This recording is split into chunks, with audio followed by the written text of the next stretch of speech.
Hey guys, this is going to be our second video on the evaluating algebraic expressions when you are given a value for a variable. These are going to look a little bit more complex, but they're going to follow the same rules. As long as you just substitute the value into the variable spot and you follow the order of operations, you are going to be A-okay. So let's go ahead and start with this first one. It's just going to be a lot of me talking, walking our way through these, okay? So we have n is 4, m equals 1/2. What we have to do is just rewrite the expression, and I'm going to write 7, but instead of writing n, I'm going to write the actual 4. So let's put parentheses there, and then divided by 2, and let's look. See, now we have m, and m is equal to 1/2. So 2 times the 1/2. Now we have to have the 2 parentheses at the end of here, because this one closes this, and that one closes that. So now order of operations says we just do what's inside the parentheses first. So we're going to do these. So I'm going to leave the 2 on the outside. Now 7 times 4 is 28.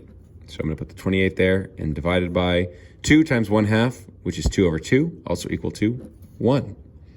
Now I've got 28 divided by 1, which is still just 28. So we have 28 times 2, and 28 times 2 is 56. There you go. That's the answer to the first one. All right, let's look at the second one. I have 10ABC. Anytime you have a number right next to a variable or a variable right next to a variable, it is just multiplication. So I'm going to rewrite this as 10 times A, which is 1, times B, which is 2, times C, which is 3. So here I've got 10 times 1, times 2, times 3. So 10 times 1 is 10. Now I have a 2 and a 3 left. 10 times 2 is 20. Now I just have the 3 left. And now 20 times 3 is 60. That is the answer to the second one. All right, let's make our way over here. You can have variables on the bottom of a fraction or on the top of a fraction. Again, we're just going to substitute these values in there. XY is not going to be 64. It's going to be x times y, which is 6 times 4. So let's rewrite it with 24 on top.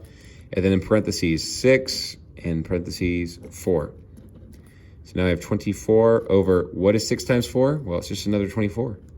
24 over 24 is going to be equal to 1 whole. Lastly, we got this one. You have one that looks very similar to this on your test.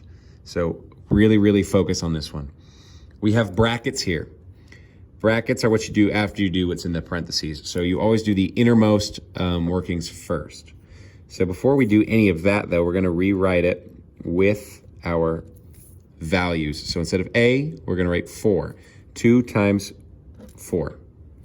Now I have this other parenthesis that I'm starting right here.